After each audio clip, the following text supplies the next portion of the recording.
Bonjour Patrice. Bon, si on souriait un petit peu. Oui, bonjour Thierry, bonjour à tous. Heureusement, il nous reste ce trésor impalpable et précieux qu'est l'humour. Heureusement, il nous reste les caricaturistes. Heureusement, il nous reste l'épreuve de philo. C'est aujourd'hui où les examinateurs Holland-Valls interrogent le candidat Martinez qui n'a pas l'air de se démonter devant la question qui lui est posée. Peut-on fonder le droit sur la force? Il trouve la question facile, Martinez, parce qu'il y répond à peu près toutes les semaines dans la rue. Quant aux examinateurs, ils ne la trouvent pas compliquée non plus, la question, eux qui manient le 49.3 avec maestria. Voilà, j'ai envie de dire, profitez bien de ce dessin parce qu'il n'y a pas grand-chose d'hilarant ce matin dans la presse.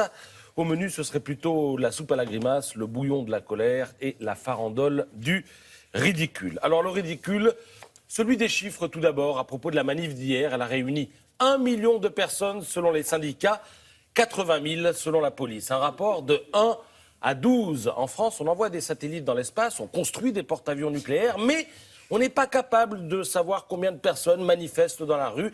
Et ça fait des décennies que ça dure, des décennies que l'on prend les gens pour des imbéciles et qu'on croit que les gens croient encore à ces imbécilités. C'est de la com pour bourricot, en quelque sorte. Et plus c'est gros, mieux ça passe. Regardez, dans l'humanité, on gonfle un peu plus les chiffres. 1,3 million. Et surtout, ce titre... énorme, oui, me dis-je, énorme, le fait que les casseurs, dans le cadre de la manif, aient attaqué et bousillé l'aile pour enfants de l'hôpital Necker. Ben non, pas du tout. Énorme, la mobilisation. Pensez donc 1,3 million de l'humanité, où il faut s'y prendre d'ailleurs à plusieurs fois pour trouver trace d'affrontements qui auraient eu lieu hier. Alors j'ai bien fini par tomber sur cette photo où un homme a le visage ensemble, mais elle n'a pas de légende. La photo est comme sur la photo. L'homme est entouré de policiers et qu'il n'a pas l'air content. Tout incite à penser que ce sont les policiers qui l'ont tabassé. Voilà, c'est à voir dans l'humanité, tout ça, oui.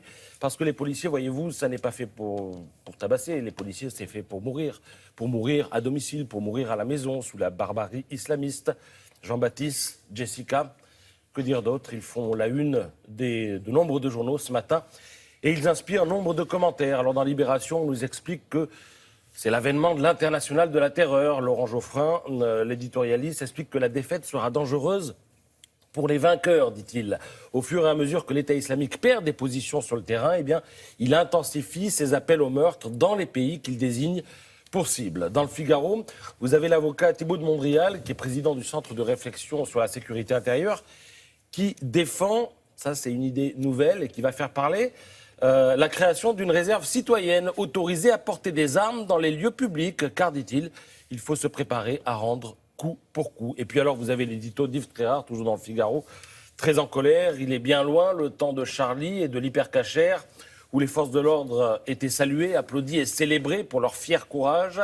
Le mauvais esprit de la détestation du flic a repris du service, écrit l'éditorialiste, qui pointe ensuite pêle-mêle ces affiches qu'une officine de la CGT avait publiées et où elle comparait les policiers à des assassins, qui pointe aussi les opposants les plus acharnés au projet de loi travail, les paumés de Nuit debout, qui insultent et caillassent, je cite, et, je cite encore, les journaleuses et intellectuels en mal de publicité qui les couvrent d'infamie, les flics. Honte à eux, écrit ce matin Yves Tréhard. Voilà, du ridicule, de la colère. On a commencé avec l'humour, on va terminer avec l'espoir. Regardez, heureusement, il nous reste aussi ça, le foot et une équipe de France dont on espère qu'elle s'imposera ce soir face à l'Albanie, se qualifiant d'ores et déjà donc pour le deuxième tour de l'Euro de foot. Merci beaucoup Patrice, on aura le plaisir de se retrouver tout à l'heure pour la revue de presse culturelle cette fois-ci. On va